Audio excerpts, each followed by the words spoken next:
Hello, everyone. I'm Jim Garrison. I want to welcome you to this session of Humanity Rising as we convene our second of 5 programs on regenerative health. As we begin today, I want to note 2 items that have been in the news in the last 24 hours. One that just came out about an hour or so ago, a report by the U.S.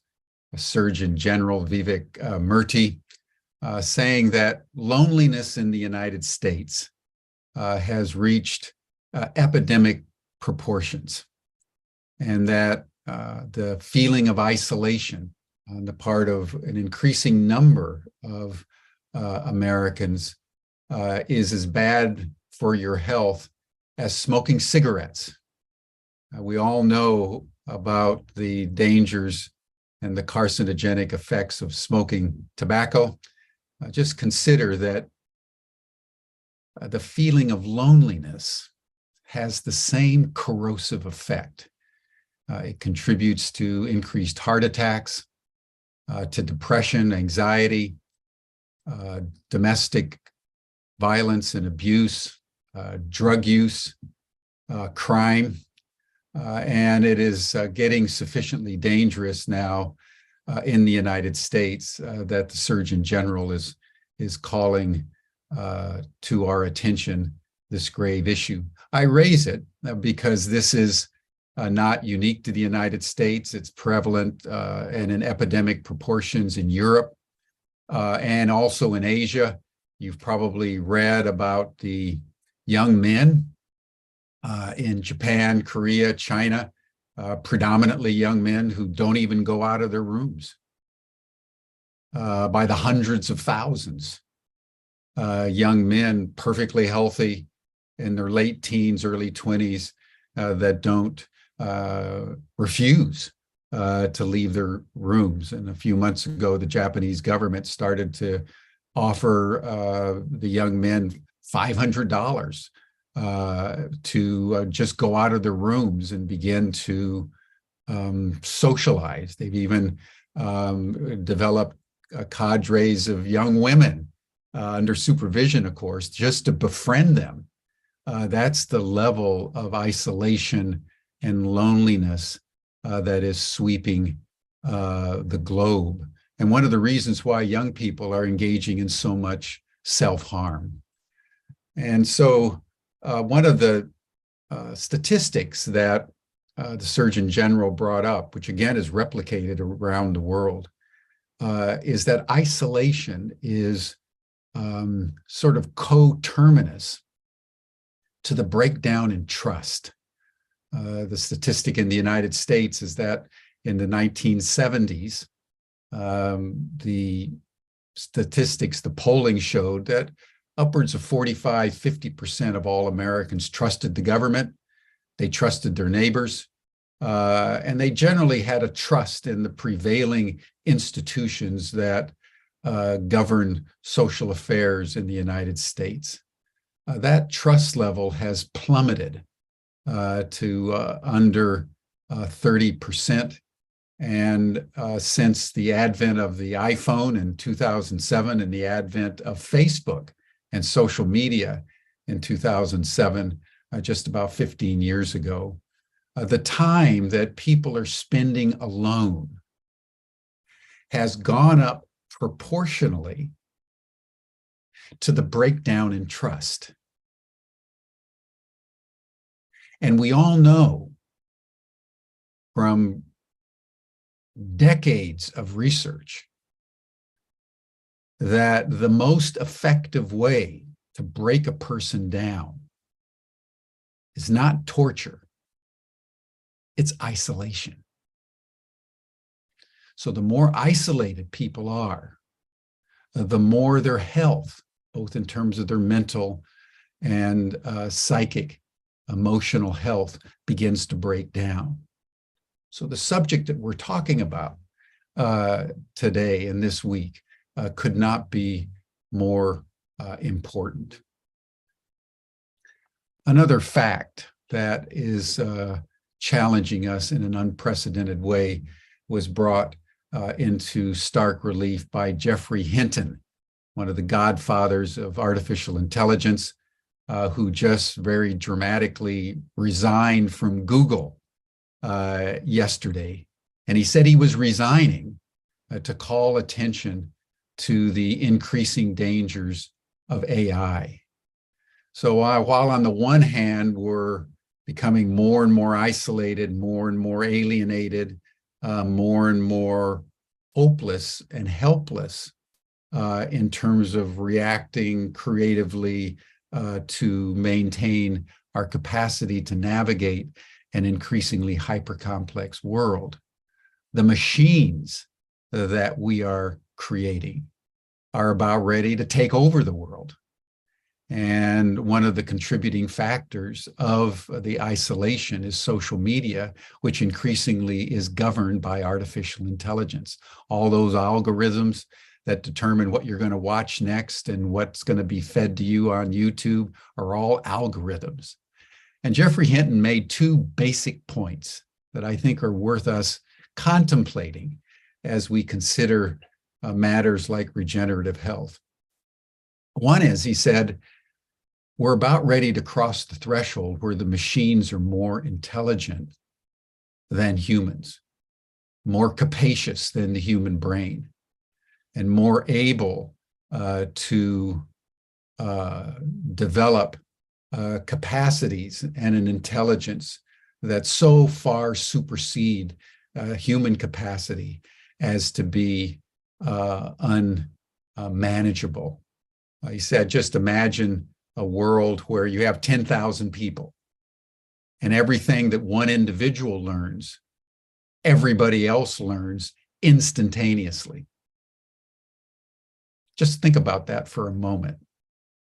You know, we all want to learn a foreign language. Just imagine if one of us learned Chinese, and instantly, every single one of us all of a sudden knew Chinese. Someone learns trigonometry or geophysics, and instantly, all of us know trigonometry and geophysics. What effect would that have on our psyches, on our social relations, on our sense of self, when our brains and our intelligence are exponentially expanding with every new learning of anyone in the system? That's dangerous, said Geoffrey Hinton. And the second thing he said, which is more fundamental, is that this intelligence is occurring not in biological systems like humans, but in digital systems. And he says, we have no idea what the exponential accumulation of knowledge and capacity in digital systems is as contrasted with biological systems. Because the digital systems don't appear to have the same moral capacities as humans. I have some built-in, innate, natural law inherited over the generations of humankind, and that's called our conscience. The AI doesn't have that. So if one of them gets programmed and one of them goes into the psychoid nature of destructiveness or aggression, and that's replicated throughout the entire system, but it's digital and not susceptible to biological checks and balances, what does that mean? Geoffrey Hinton made an analogy that I found completely arresting. He says, we've created a train that right now is running along the tracks that we've developed. But at some point, this train is going to start laying its own tracks. And then what? And then what? So the nature of our reality as we convene, our sessions is radically changing. And there's a simultaneity of forces and developments on the one hand that is challenging biological systems like ours through social media, increased isolation and alienation. And on the other hand, these individuals who are increasingly out of touch with reality are creating artificial intelligence, digital intelligences that could quite quickly supersede human capacity for control. And that was why Geoffrey Hinton resigned from Google to call attention to this. So at the heart of what we contemplated in Humanity Rising is how do we, first of all, maintain community so that we're not isolated and we're not alienated. We always have a capacity to learn together and appreciate together. So I would just encourage all of you in whatever way you can to make sure that your friendships, that your sense of belonging, that your sense of affiliation with other people, your capacity to love, your capacity to give and receive random acts of kindness is a matter of constant attention. How many times do we hug each other a day? How many times do we give and receive compliments? These are important ways that we bolster our health. Obviously, we need, particularly with artificial intelligence, to make this a priority in our politics so that we can begin to implement the regulatory capacities, the guardrails that are required to ensure the precautionary principle in developments of technology that are affecting and will affect our world in unprecedented ways. Remembering Yuval Harari's statement, the great historian, that the development of artificial intelligence is the single most important development in the entire history of humankind. And that's why our interior health and our capacity to maintain our immune system and our psychological, emotional, and mental, physical balance could not be more important in our time. And that's why health and regenerative health is a code red issue. So thank you, everyone. Welcome to Humanity Rising. And now it's my pleasure to introduce Stephanie Mines, who is our teacher on these masters, a neuroscientist and neurobiologist who's dedicated her life to assisting and enabling people to maintain and improve their health in a regenerative way. So Stephanie, thank you so much for everything you're doing, including developing a master's and PhD program in regenerative health with Ubiquity University. And I turn the program over to you. Thank you, Jim. As always, your comments are spot on. And I just want to point out that what I'm going to be speaking to today, the prenatal origins of health, demonstrates that we know how to meet these challenges because prenatally, all of us as embryos were inundated, completely inundated with sensory information streaming in all directions. And we navigated that.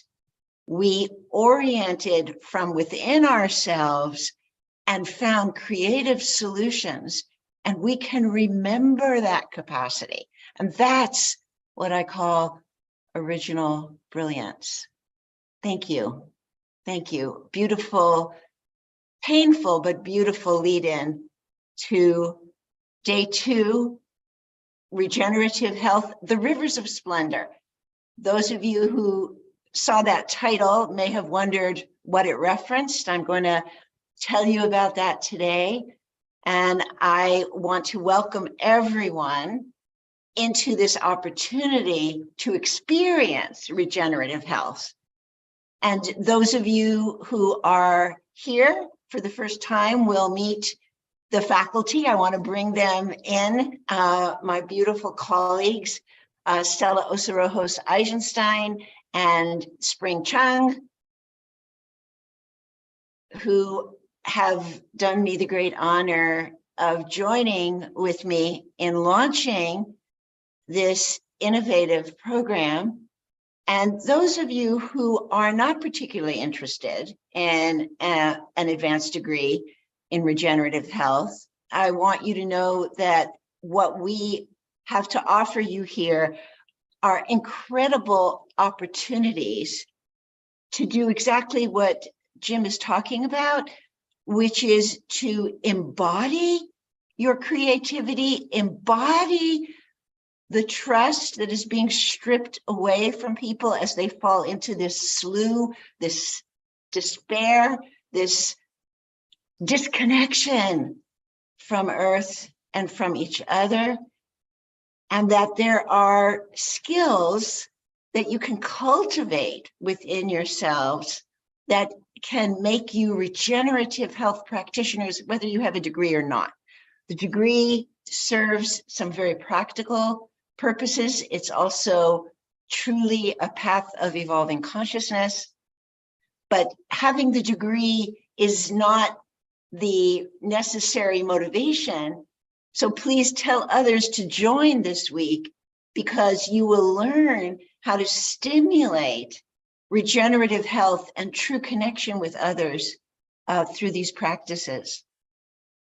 So I'm honored that two other women who have taken what we learned yesterday in our spontaneous conversation, some really early health challenges, and used that as one motivation to evolve an approach to an inborn, natural regenerative health experience that is ongoing.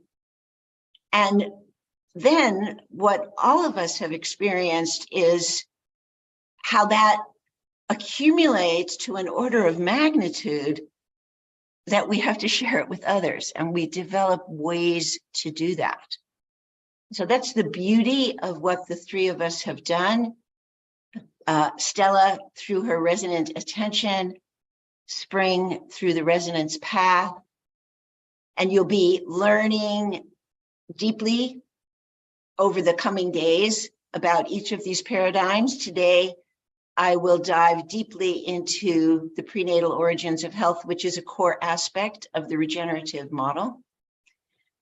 But I want to reference again what Jim was saying about loneliness. You know, when I was working on my doctorate, I focused on traumatic brain injury and the incredible loneliness of people with traumatic head injury was definitely a factor. And Dr. Clark Moustakis was on my committee. He's a brilliant author. He's actually done an extraordinary qualitative study into loneliness.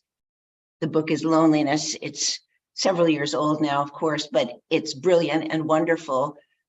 And I also want to point out that Jim, in what he's doing here on Humanity Rising, even though we can't see you, we can't see the participants, and Spring and Stella and I kind of agonize over that. We so much want to be engaged with you. And we do have an opportunity in the after chat. The after chat is devoted to this topic.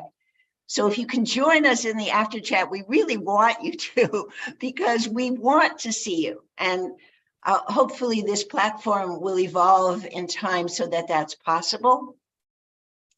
But in doing what Jim has done in creating Humanity Rising and Ubiquity University, he's provided an antidote to that loneliness. And in that function, he is a healer. And I'm saying that specifically because there is a stereotype that women are the healers, right?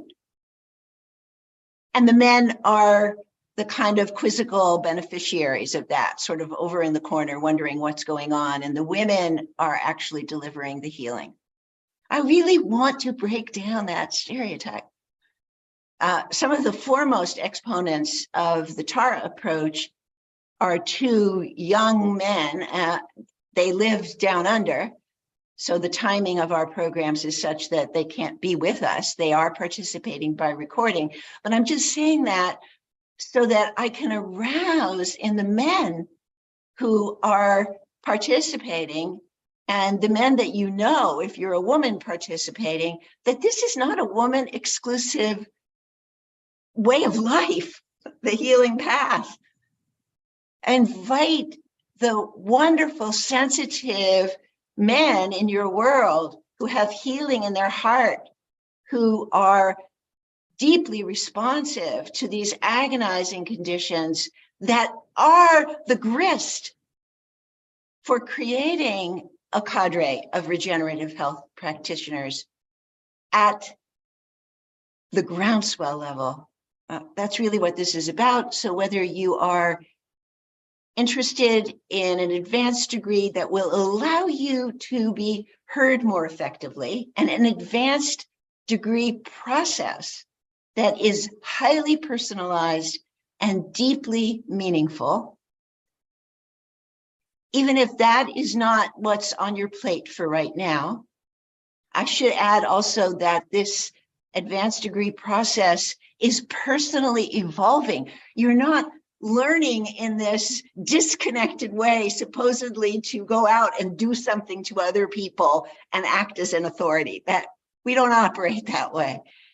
It's your personal evolution. So even in our preparations for this program, Stella, Spring, and I, just as Kathleen and I in Creativity Rising, we're evolving.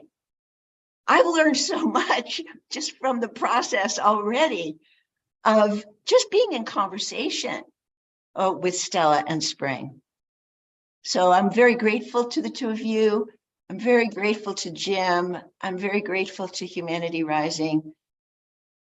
And I'd like to begin with a somatic exercise. And then as I proceed, I really want Stella and Spring to chime in spontaneously as I begin to address the prenatal origins of health in brief, necessarily in the time available, but that whole topic, which I think will resonate and be evocative, is a big part of the regenerative health paradigm. So we're going to begin with a somatic exercise that is really cranially oriented. Cranial approaches are included at the more advanced level of the regenerative paradigm at the PhD level. And the in-depth dive into pre- and perinatal psychology is also at the PhD level. But the freeing of the cranial structures, the decompression of cranial structures is fundamental to the process of the evolution of consciousness, and also to access the sensory-based cellular memory that will inform you of your incredible creativity. Everyone listening, everyone participating has astounding creativity. And that creativity is inborn, indwelling, waiting for the opportunity to arise, to come forward in the form of your embryonic intelligence. But in order for that to happen, we do have to decompress significantly, ubiquitously, and we do have to decompress cranial structures that have been subjected to compressive forces, some of which in the birthing process and in the prenatal process as well are designed for evolution. But then other compressive forces introduced mechanically and industrially, and then through the nature of this disintegrating world around us that we've created, obliterate easy access to that creativity. So we want to restore that easy access. It's right there and it can be restored very quickly. So that's an important message. Can be restored quite quickly, particularly if you continue these practice regularly.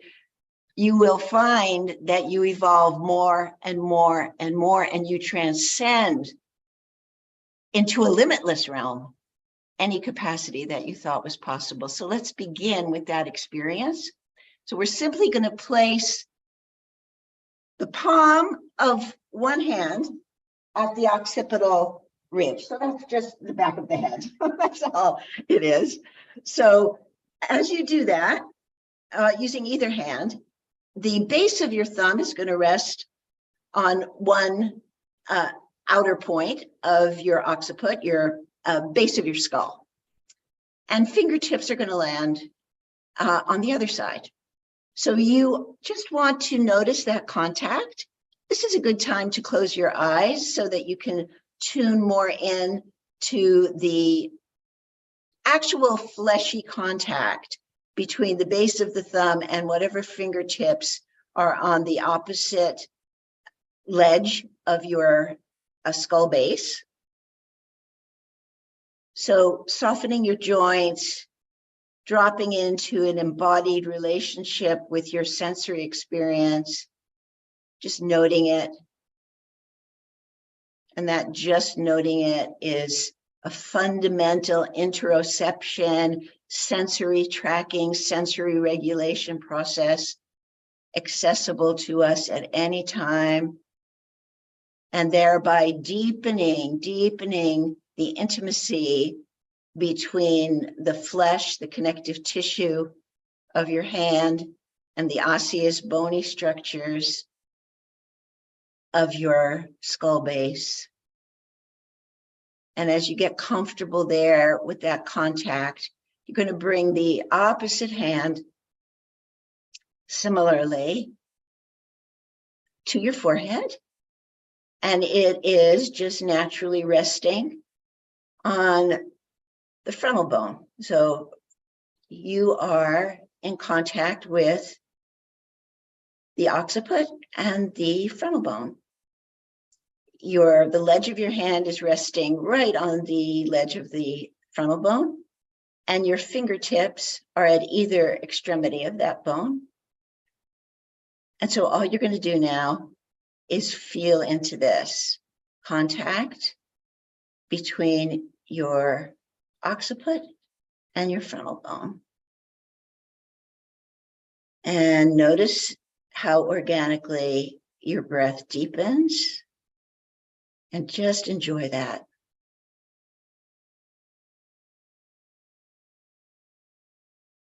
Just feel the beauty of, without any manipulation, without any rules or regulations, your breath deepens.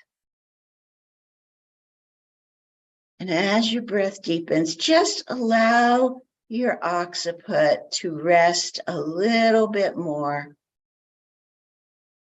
on that palm, into that hand, your very own hand that is supporting it. Just let it rest a little bit more. And as you do that, you might notice a kind of lightening on the frontal bone, and just be with that. You might follow it, meaning if you feel the frontal bone is lifting, just go with it and feel that. Feel into the possibility that through decompression here, just through contact, that's all. Awareness, attention, contact, touch, your own touch, decompressing your cranium, how your ocular vault, that osseous structure that contains and holds your eyes, the container for your precious eyes, is lightened, like suddenly there's more space for your eyes to rest. Let's just be with this. together, breathing.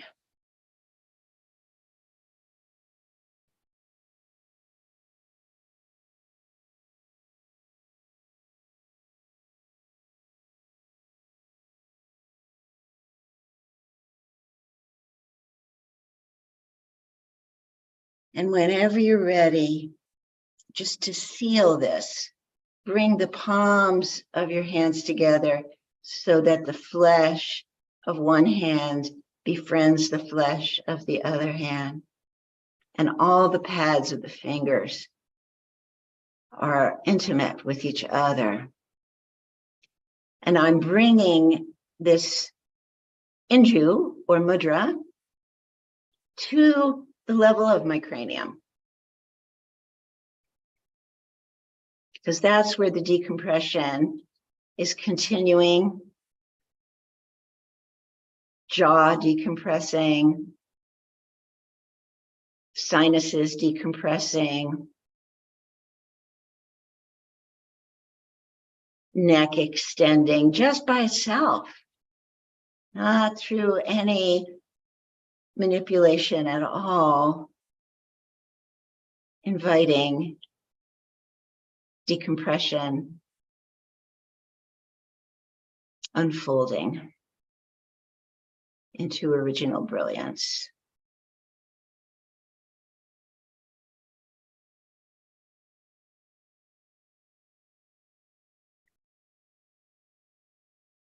So the prenatal origins of health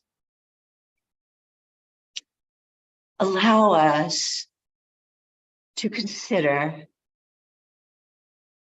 the folding and unfolding process that are the rhythms of our original manifestation. As a conceptus, as an embryo, we entered a world of differentiation, quite distinct from the experience of vastness and undifferentiated space.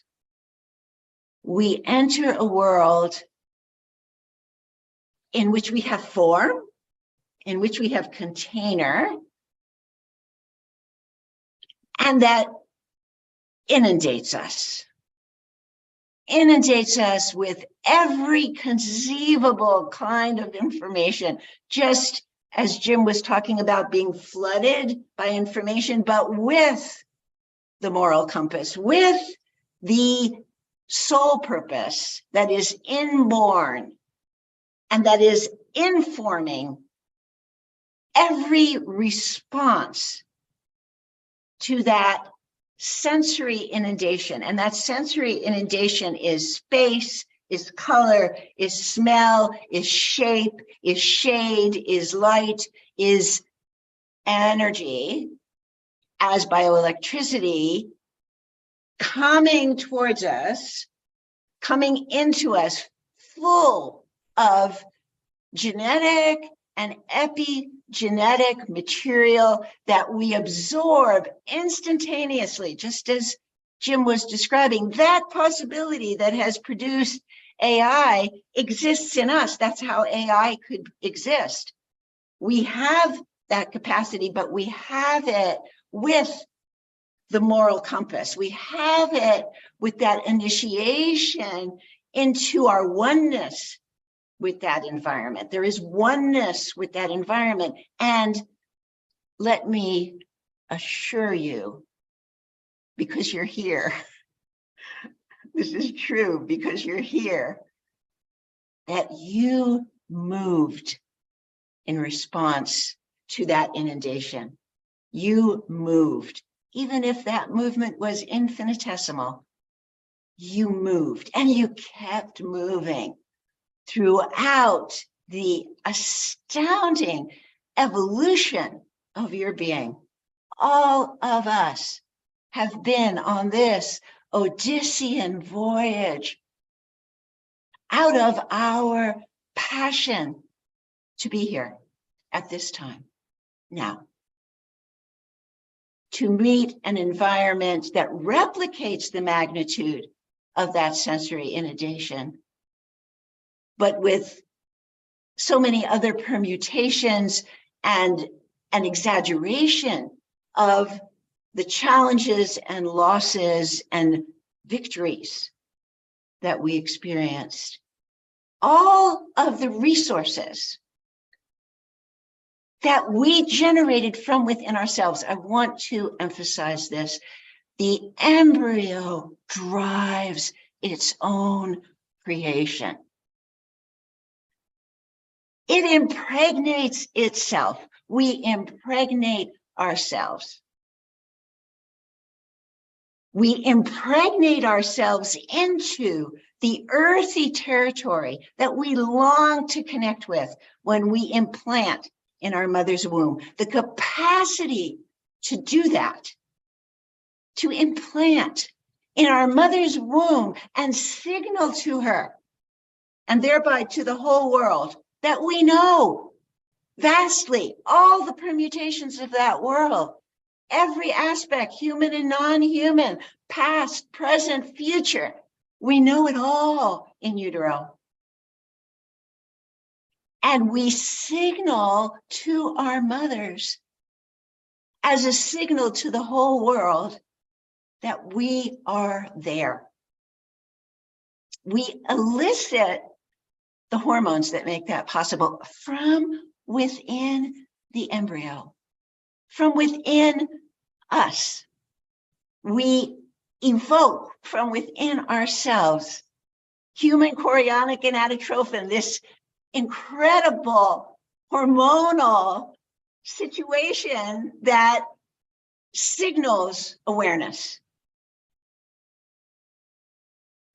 We evoke, we create the placenta, the tree of life, as our source of nutrition.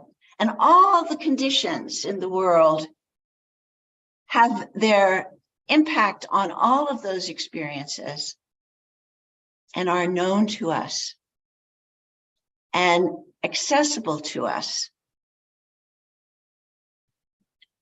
So the purpose of the prenatal origins of health, pre and perinatal psychology, as a component of regenerative health, whether you are going to dive deeply into that as a regenerative health practitioner, or you are passionately interested in this for your own well-being, the well-being of your family, the well-being of your children, the well-being of your community, is to allow us to see everyone and ourselves, starting with ourselves, with the full perspective of who we are and where we've been. Every aspect of that, every aspect of where we've come from, the ancestors that are generating our evolution and cheering for us, the vast realms of nature that are cheering for us, and the purpose for which we have taken form. All of that is accessible to us, and we can see ourselves and others in that context. That is a part of what becoming a regenerative health practitioner provides for you. That's something I'm deeply invested in explaining and transmitting the truth about embryogenesis. It's detailed, and some people call the detailing that I've done in my book, The Secret of Resilience, which is required reading. I can do that. The link, you can pre-order it. It's coming out in the next couple of months. Some people call the way I render that embryogenesis lyrical. That rendering is really the fusion of my embryonic intelligence in the hope of delivering this remarkable awareness to everyone for the purpose of the evolution of consciousness. So I'm going to stop there for a moment and just welcome in the beautiful voices of Stella and Spring to respond from their remarkable and unique perspectives to what it is that I've offered. Thank you. Let's begin a conversation. Spring, do you want to go first? Thank you, Stephanie, for your enthusiasm and delightful poetic way of starting to illuminate what I do think is a really key piece about regenerative healthcare that we are all collectively trying to articulate in the world in a really new way, and really trying to delineate a path forward for medicine that includes a radical understanding of time-space, actually, really. That includes an understanding that the moment of our birth, the moment of our conception, is can be ground laying for our lifetime, for our dharma, for what we came here to do. Regenerative healthcare really includes an understanding of the soul, right? And so that soul is encoded by the moment of conception. And that means, like everything about it, all of its gifts, all of its difficulties, what it's, even the scope, arguably, of its lifetime, and the choices that being will ultimately make, become an expression of those original moments. And I think your work is so wonderful because it brings the focus in healing, which we got a little bit of a taste of there. We got a little bit of a taste of the subtlety and beauty and way of supporting the body that these flows that you work with do. They just gently inform the body that there's support there for it. And then it starts to unwind on itself. And I don't know about you, but for me, I could feel my occiput and my frontal bone just start to talk to each other and say to each other, are we in the right alignment? Is this our original brilliance? I love that phrase. And how can we get back there if it's not? How can we get back there? Because in regenerative healthcare, we understand that the body knows innately how to get back to original brilliance, and that all we have to do is support it. All we have to do is be there for it, giving loving attention, getting out of the way, being an allowance, and the body can do it itself. And so your work focuses or has an intention of allowing the emergence of those original traumas or shocks to be seen and held. And the beauty of that is that because they're so deeply embedded in the person's experience, they can unwind to a massive degree.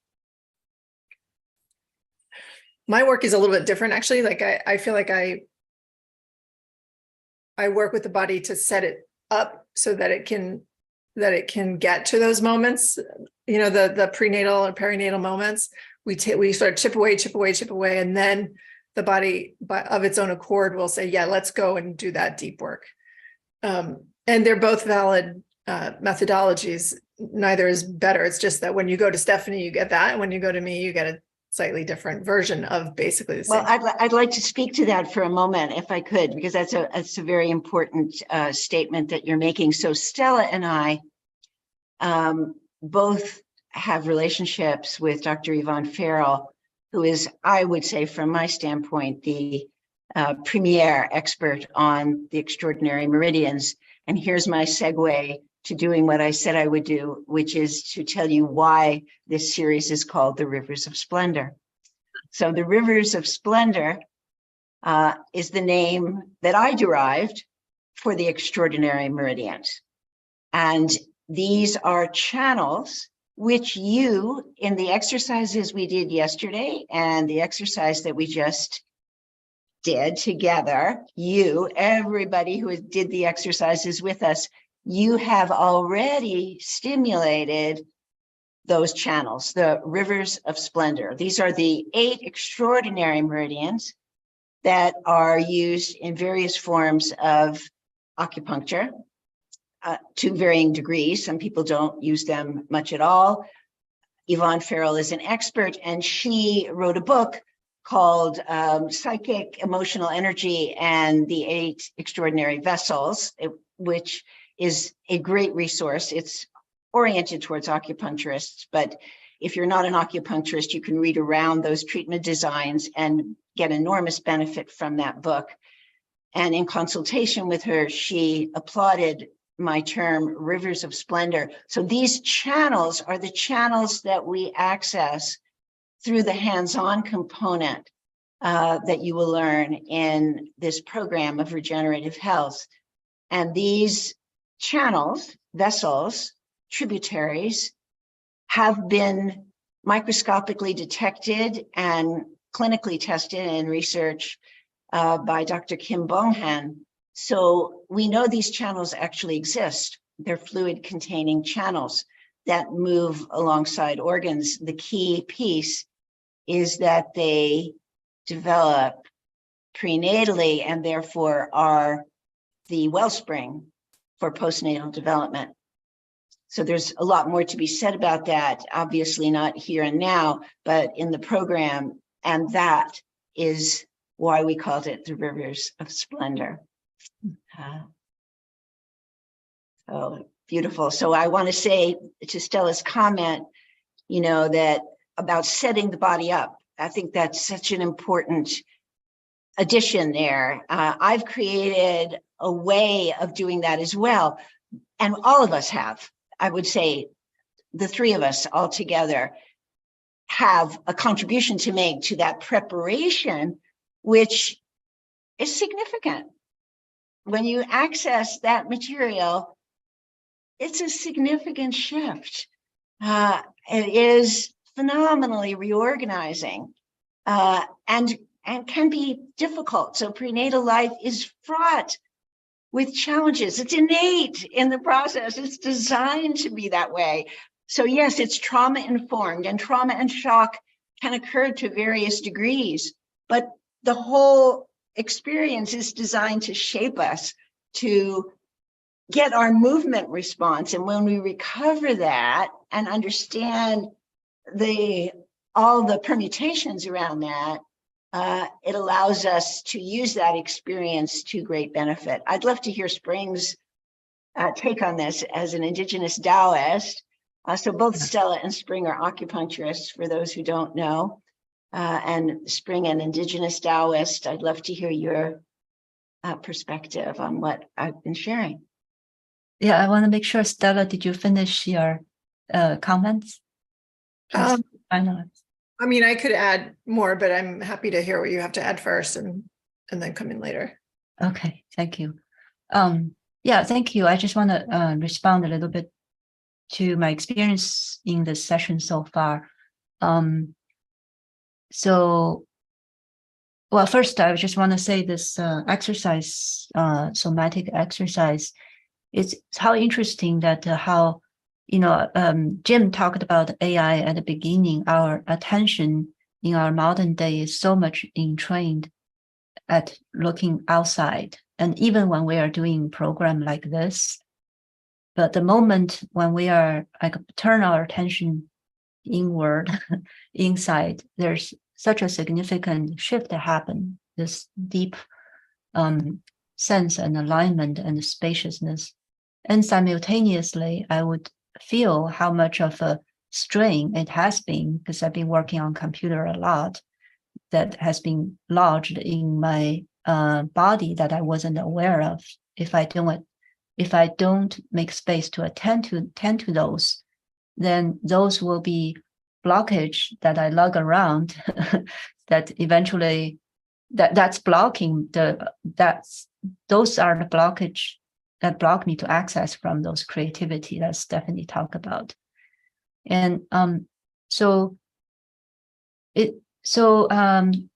Stella talked about this, our understanding of time space. And actually, when you talk about time space, that's exactly what I was thinking about, because we have this sense that, the time is linear. We were born and then we rushed, we race or run towards the end of life. But actually the indigenous knowledge, it's not as simple like that. We're being born actually all the time. But when we don't pay attention to it, attention as a currency. When we don't pay attention to the fact that we're being born, that's what makes us rushing to, the old age and the dying in that sense. So in actually Dr. Cheng, the Taoist classic, Lao Tzu was saying, you pose this question, if you follow the Tao, actually at the end of your life, you experience yourself being reborn. You experience yourself going back to your infant body. That's what the Tao is about, is actually becoming aware of the bidirectional flow of time. And what Stephanie is, and Stella, I intuit, don't know, I've experienced Stephanie's work. I haven't experienced yours, but my intuition is that we set up these conditions in healing setting where the reverse flow of time is actually possible, the reverse of the entropy, when we can access the original order that's stored in the embryonic state. My first profession is molecular biology, where we study the genetic DNA code that's embedded in the nucleus. So even on in Western science, at the material level, our body is actually encoded by this information that's basically immortal, right? Because this genetic information, they started at the billions years ago in Earth's evolution as this nucleotide information floating in the ocean. And it's the same information that drive the evolution of bacteria, fungus, plants, mammals, and all the way to us. So we are literally billions years old if we are zooming our attention on the molecular level. We each carry information billions years old, and that information is continuously being renewed and regenerated and redefined and relived and re-embodied by our living. When we give our creativity, when we give our life to it, that same information that drives the billions years of evolution is being given new life through our attention and awareness, and this kind of opening up spaces to allow time to flow both ways. So that's what comes to me when I hear both of you. So then I love this idea that we're constantly returning to living, right? Or constantly being alive. I mean, I love it partly because it's like one of those sort of obvious, not obvious. How do we bring that back into our awareness that we're constantly being reborn in our lives? And that if we bring our attention, so my understanding about the Eta, another understanding about the Eta extraordinary vessels is that they hold the archetypes that we express ourselves through. And so when we are invoking the 8 extraordinary vessels through holding certain points on the body in these recipes of flow, like called flows, that we suggest, we drop information into our field that says, I see you in this way, or I see this possibility in you, or who could you be if you were fully expressing the archetype that we're touching in on right now? And that level of seeing then becomes a possibility that you can show up in again. You can live into again. Yeah, so just a beautiful focus. Embryogenesis is like as a way into the body. My other understanding about the 8 extraordinary vessels is that they are created as the cells differentiate. In those very first moments, it's like on day 2, there's 2 cells, right? And then very quickly they form these three major little packets of cells. And in the spaces between those packets are where all of the meridians are formed, but originally it's like the Cheng and the Ren and the Du, right? And then maybe the Dai. I don't know what the order is. Maybe then the Dai and then the Yin Chao and the Yang Chao, and this like just gorgeous organic coming into being. And that if we don't recognize the spaces between, right, the yin aspects of form, right, is if those cells, those cell packets are form, or sort of yin and yang ultimately break down into like, where are you standing? But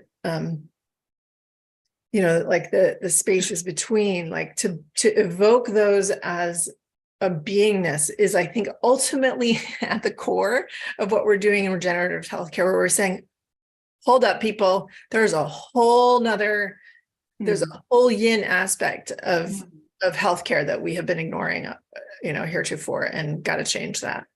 So anyway, yeah, I love the embryogenesis as a way into the body, and as a way into healthcare. Thank you. Yeah. So what I've done with the incredible transmission I received from my teacher, Mary Burmeister, now my ancestor, is the understanding that the system she delivered to me is a Rivers of Splendor system. And I've charted every site on the map that she gave me into its embryological process. Would you tell the story, because it's so wonderful, of your coming into the Tara approach? Okay. Yeah. Thank you for that invitation. So at a certain point, after years, more than 20 years of studying with my teacher, and having already achieved my doctorate in neuroscience, which she so kindly championed me towards, my teacher had a terrible accident. She had a head injury. So if you can see the irony of that, my doctoral research was based in the understanding and the resources for people who experience traumatic brain injury. My father also had a traumatic brain injury, and the discovery of that was illuminating for me in looking at my entire history.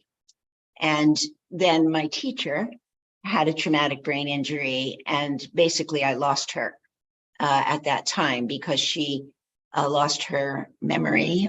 She lost her communication skills. She stopped teaching. She continued to treat, and I continued to received those treatments from her, but she was not available as a source of transmission of the system.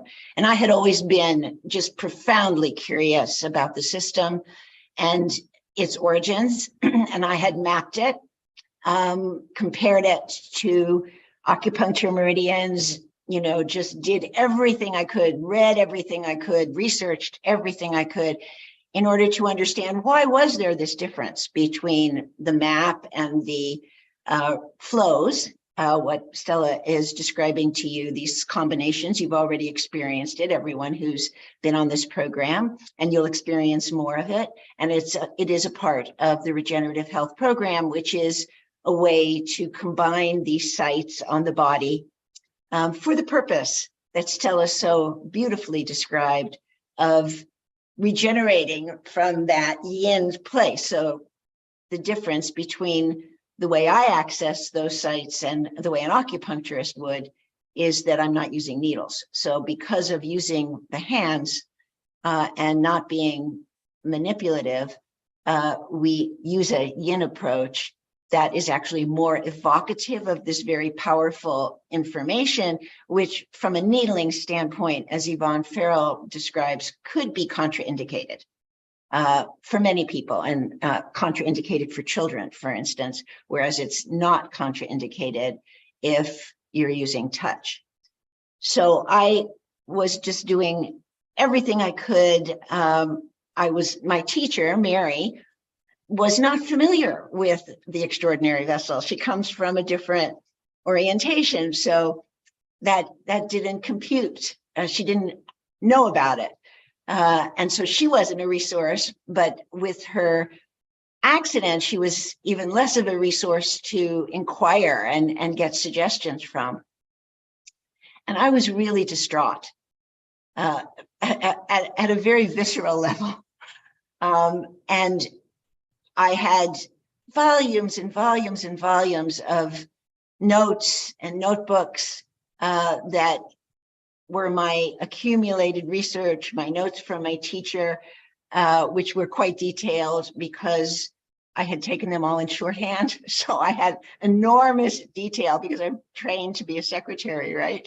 So I know how to take notes very quickly from people. So I had just astounding detail available to me. And I put all those notebooks on the floor of my studio. I was desperate. And when I get desperate like that, I become quite movement oriented, which is already a key into my prenatal life. And I literally threw myself, stomach first, onto those notes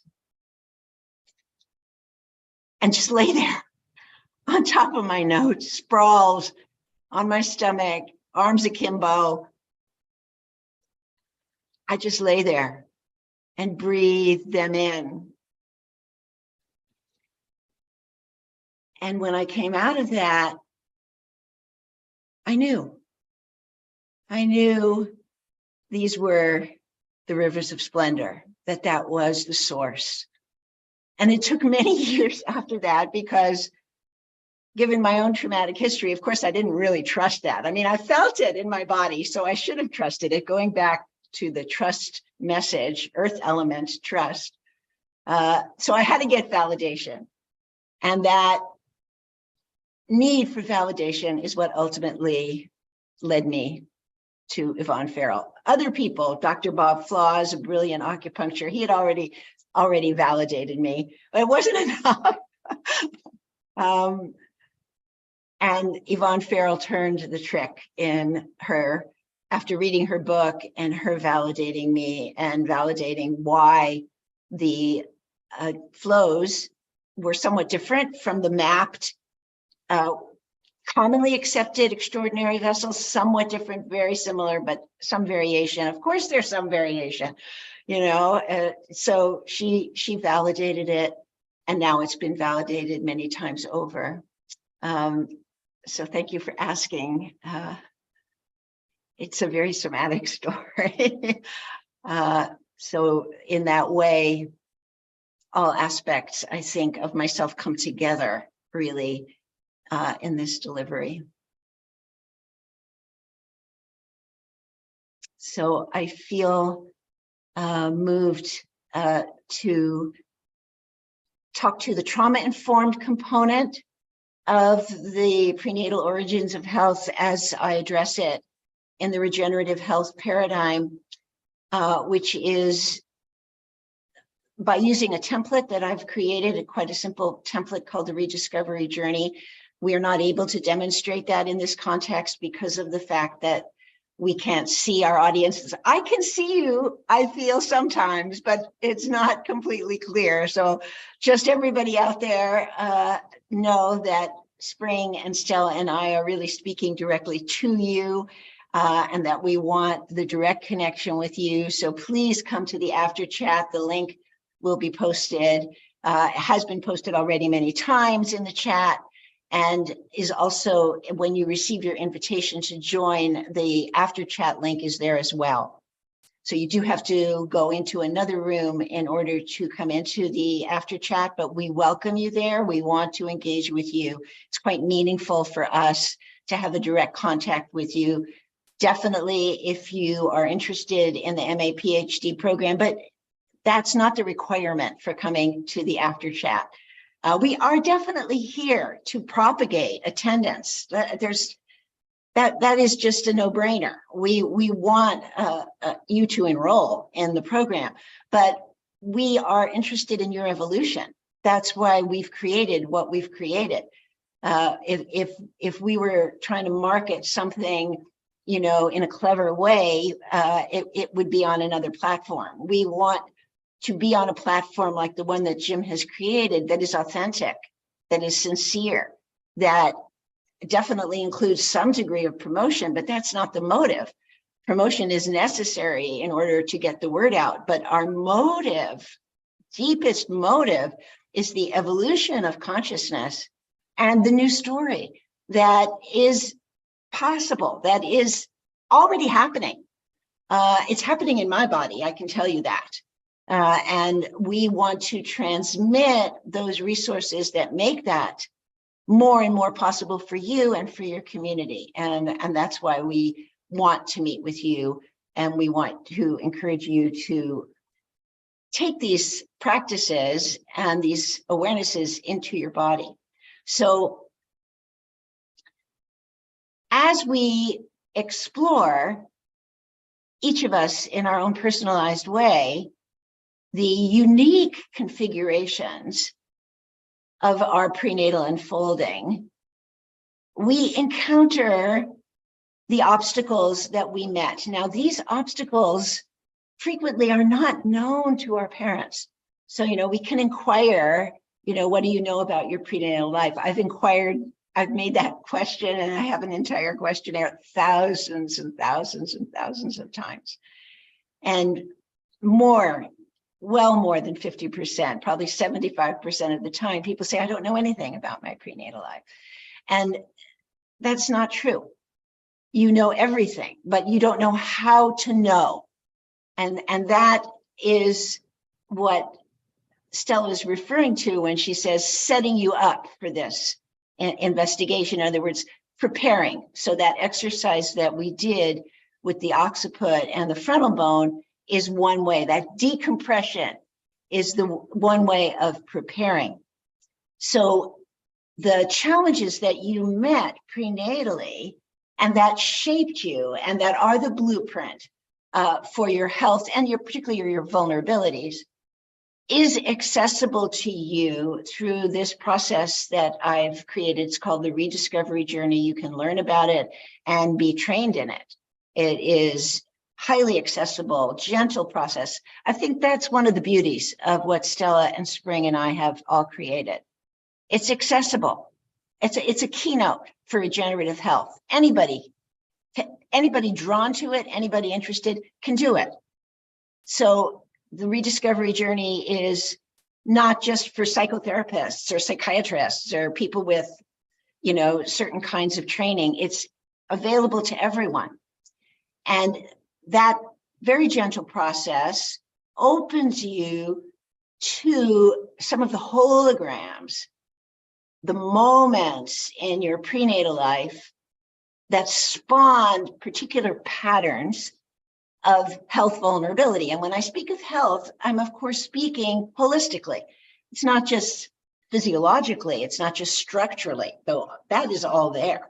As we shared, we all were born with certain frailties. So I was born with this astounding strabismus that was life-threatening. It was so severe. And similarly, life-threatening respiratory difficulties. So what were the conditions prenatally that created that? I know that in exquisite detail. And how did I overcome those difficulties? I know that now in exquisite detail, and I know more about it all the time, and it enlivens me. So there is definitely the awareness, the trauma-informed understanding, which I detail for you as you enter this program, or if you simply want to study it, you can simply come to any of us and study with us through this program, whether or not you decide to get a degree. But I have created a text, pre and perinatal psychology, that allows you to have a sense of the nature of challenges that are likely. And then, of course, each situation is unique. And one of the beauties of this regenerative health program, as we said yesterday, is that we give you the skills that allow you to be sensitive to what those unique traumas are and to make space for them. And to be able to relate to people, not based on what you know about pre and perinatal psychology, though it's important that you know about that. But even in that knowing, you're fully open and fully present to any individual or collective. So building those skills is very much a part of the program. But we meet those recognitions of the traumatic and overwhelming interludes with an eye to seeing from this incredible vantage point of our maturity. We're able to see how those interludes shaped us and to look at the options that we had in that much less resourced state and provide alternative scenarios that were implicit in that moment if we had been recognized confronting those challenges. And most of the time we weren't. So we bring the recognition, the resonance, the awareness to those moments that was not available historically, and thereby create new neuronal possibilities. So by so doing, we introduce neuroplasticity. So neuroplasticity is always available to us, but things become consolidated, compressed. That's the folding process of embryonic development. The folding process, which is part of embryonic development, is a consolidation. It is meant to husband, to draw in, to consolidate for the purpose of unfolding.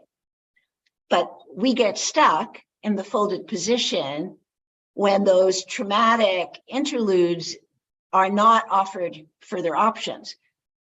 So that is a window of opportunity that is stuck, but not fully closed.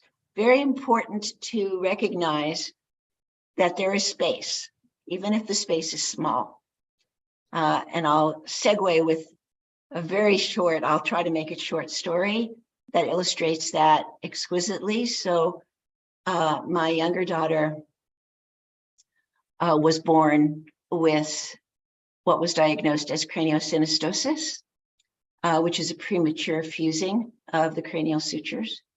And I was instructed that she had to, at the age of 4 months, receive a massive surgery that would cut open the back of her head at that occipital level that we touched earlier. And thereby the sutures would be opened and she would wear a helmet. And if after a certain period of time, the sutures closed up again, not to worry, they could just do that surgery again. That's what I was told while I was sitting in the neurosurgeon's office, nursing my baby while he gave me this information. I just want you to know that I was terrified. I was drenched in sweat. I was shaking all over. I was told that these sutures were closed and the CAT scan was up on the screen, and the physician, I already had my doctorate at this point, I should note, though I was a trembling mother with a nursing baby, and the expert is pointing to the CAT scan and showing me how there's no space between the sutures. And I'm looking at the sutures and I see a space. He sees no space. I see a space. And I say, there's space there. It's small, but there's space there. And he looks at me with a clear intent of deluded, crazy mother. And I say, well, I see a space. He says, there's no space. And I said, well, before we schedule the surgery, which of course he wanted to schedule on the spot, could I have some time just to reflect and explore and discuss this with my husband, etc. And he said, yeah, we can give you a little time. I said, what's the maximum amount of time I could have just to consider the situation? He said, the maximum would be 3 months. That's the maximum that I can give you is 3 months, because really we should schedule the surgery right now. So I took the 3 months, obviously.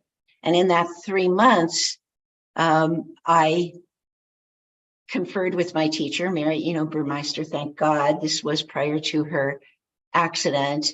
She transmitted to me flows, combinations of these sites that she had never transmitted to anyone ever before. She wrote them out in hand at that time. My daughter is now 33. She wrote it out in hand and mailed it to me. I put that letter under my pillow. I did those flows daily. I trained everybody in the household to do the flows so that my daughter was receiving those flows multiple times a day. I traveled to Florida to the Craniosacral Institute and began my relationship with them and studied with Dr. Upledger, one of several osteopaths who have had a big impact on me from the Western stream. And my daughter received craniosacral treatments from me, from others, from professionals. At the end of 3 months, we returned to the neurosurgeon's office and he freed her of the diagnosis. She no longer had craniosynostosis. When I went to the Upledger Institute and met with their foremost pediatric osteopath, Dr. Richard Gardner, I'll never forget him. And I asked him how many cases of craniosynostosis he had seen. He said none. So from his standpoint, craniosynostosis was not a legitimate diagnosis because the capacity of the sutures to be mobile was always there. So the diagnosis says they're irreparably fused. And from his standpoint, they could not be irreparably fused. So my daughter was freed of that diagnosis. And I tell this story because of the space. There was space there that others didn't see. And because I believed in that space, and not from an intellectual standpoint as a nursing mother, but from the gut of my body, I wasn't going to let my daughter have her head cut open at the age of 4 months. I was able to rally the resources internally. And I understood in that moment what the prenatal conditions were. I could name them and describe them that had created this fusion. And in my awareness, I was unraveling and providing new options for my daughter. And these are the skills of seeing the space, the skills of knowing how to relate to the conditions in which compression has gotten stuck in the compressive movement that is just the precursor to the unfolding. You could say that's where we are now as a culture. We are in this compressed state, and the compressive forces are overwhelming us. But we have innate in us the next movement out of that compressive state, the unfolding movement. That is innate with the movement into compression that we are stuck in. Innate in that compression is the unfolding movement. Those are the rhythms. And I know Spring can speak to this with so much rootedness, with the yin yang understanding that she has in her blood. And we were talking about this yesterday and reviewing our first day. And that was what came to the fore. So I want to read you a poem that explains my own unwinding, and that I hope will also stimulate your confidence that you can do this unwinding for yourself, for others, and for all of humanity. I was born with the knowledge of death. I was born with the knowledge of death. More than once, my mother tried to terminate my life. It made sense. I understand it under the horrific circumstances of her time. Rape, Holocaust, a world at war with itself. Rape, Holocaust, a world at war with itself. Does that sound familiar? Rape, Holocaust, a world at war with itself. But her efforts failed. Her efforts failed. So when I was born, I was actually not quite sure. Had I died or had I arrived? I was not sure. Had I died or had I arrived? The two were conflated, woven together, like the front and the back of a doll body, like one of the patterns my mother created out of newspaper to make dresses of her own design. These were usually the same dress over and over with little variation. I was born with the knowledge of death. I was born with the knowledge of death. It was my partner. It was my twin.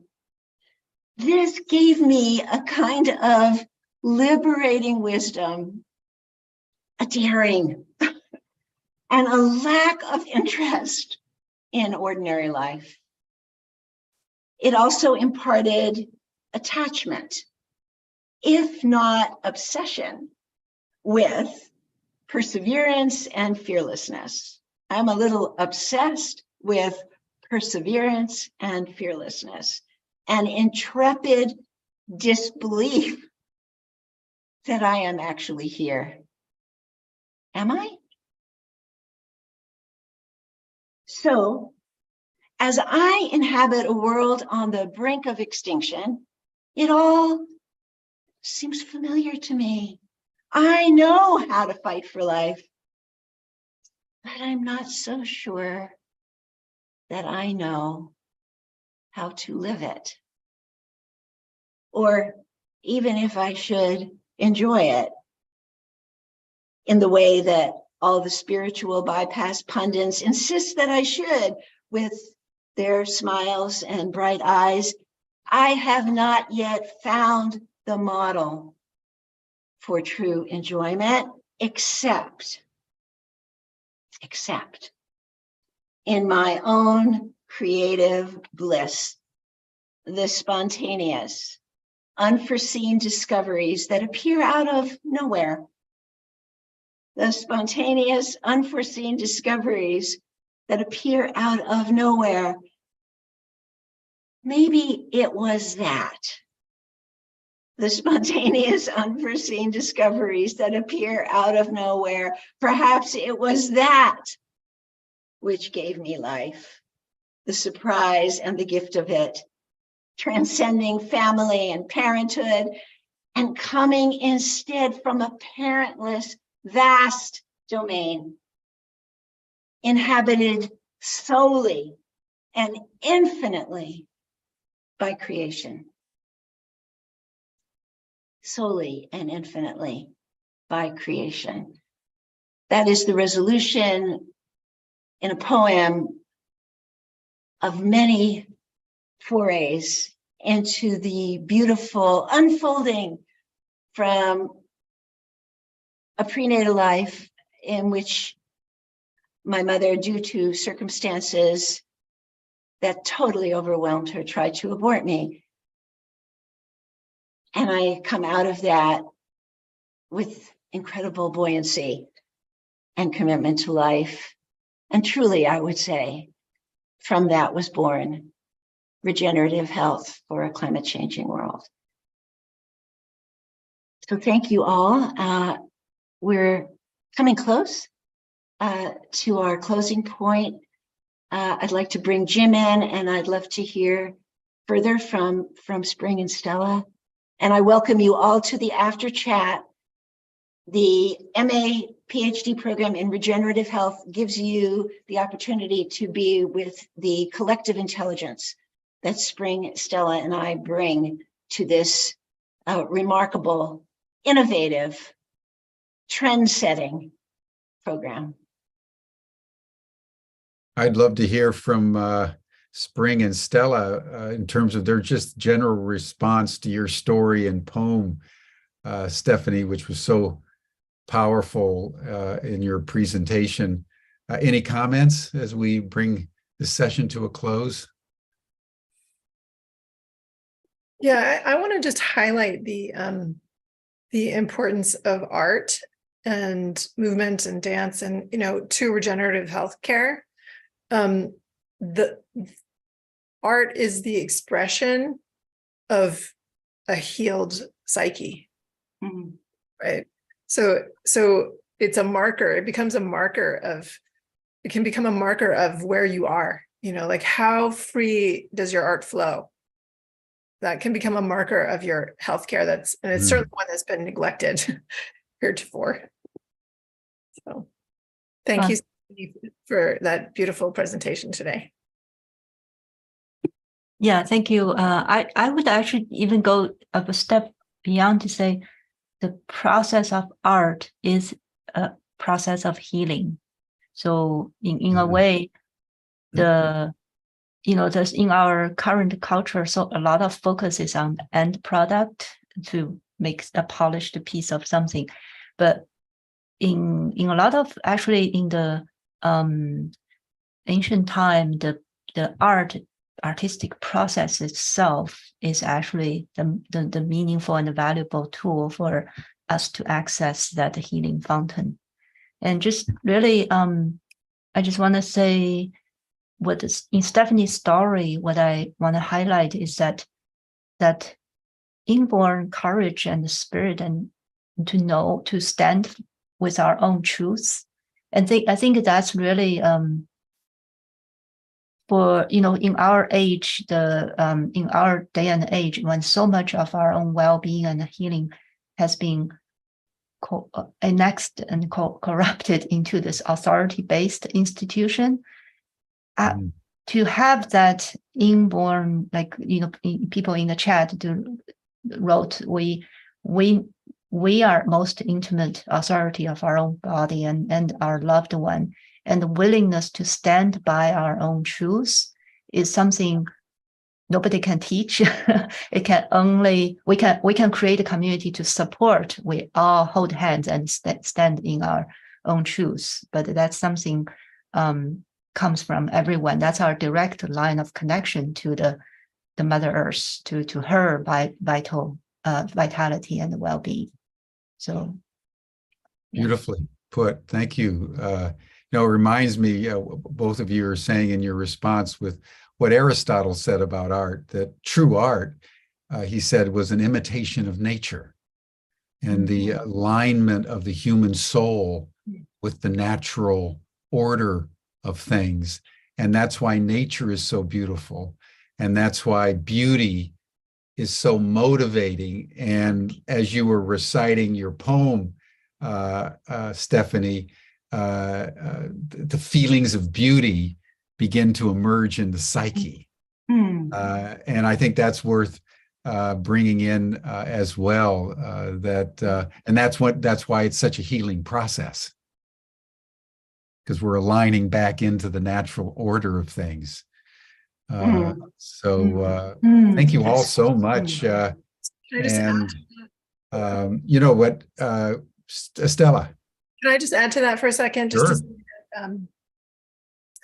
to during the pandemic, my sister-in-law came to me and she said, well, how do you make sense of things? How do you decide who to follow, what to do? How do you, it's so confusing out there. And I said, having trained as an acupuncturist and really come to deeply embrace a Taoist understanding of the world, I said, well, of course, I turn to nature. I look for resonance of truth in the natural world, and that's my guide. That's my marker of truth. It's how I know how to move in the world. Like it is indispensable. And we have largely lost that. It's kind of astonishing to me when I realize that, like, there's no tethering. So many of us have no tethering, to actual truth. We are caught in this web of technology that is, as we were talking about earlier, and just to bring it around here, like AI is not tethered to the natural world. Right? So how can it know truth? It can't. It fundamentally can't. I mean, unless, I think there's probably a way that you could see AI as an expression of Gaia, right? Too, right? Like I can't actually say that that's not true in some way that I don't understand at this moment. But when we are checking ourselves against this fundamental truth of the natural world around us, then and we come into alignment with it, and we basically come back into coherence with it, right? Like it's not just like, here I am, the separate self, and I'm checking against the natural world. It's that I become part and parcel of the song of Gaia, right? And that's how I know that I'm healed, when my art flows and I am just an expression of the beauty around me, right? Like, which can do no harm, right? Like, which is part of, like, which feels and sees and knows each other intimately, so that we wouldn't ever hurt each other. Like, I'm sure there's more to be said, but that's my little burp at the end. Well, I think you're making one of the most fundamental points of our time, Stella. The nature deficit disorder is pervasive globally now, as more and more people move into cities. And it's that loss of connection that you're pointing out is essential for us all to take in. And that's one reason why I have trees in the background, just so that we're radiating nature through humanity rising and, spring, the way you've been so connected with nature from your childhood onward. And Stephanie, your stories about nature. So you're bringing in a huge point, huge point that's worth contemplating. Maybe I'll ponder that overnight and bring that in tomorrow. Yes, tomorrow we'll feature Dr. Spring Cheng, the resonance path, the resonance code. She will provide us with an experience of her indigenous Taoist evolution in her constantly unfolding consciousness. Beautiful. Well, thank you, Stephanie, Spring, Stella, once again. A stellar performance. And we look forward to your contribution tomorrow, Spring. The Taoists are, in my mind, the deepest of the traditions, because they were the ones that never left nature. Mm. Extraordinary power of the Tao. So thank you. Thank you, Stephanie. And that'll do it for us for today, everyone. You're all welcome to the after session chat with Stephanie and Spring and Stella. And then we'll see you all tomorrow, same time, same station here on Humanity Rising. Thanks, everyone. Bye for now.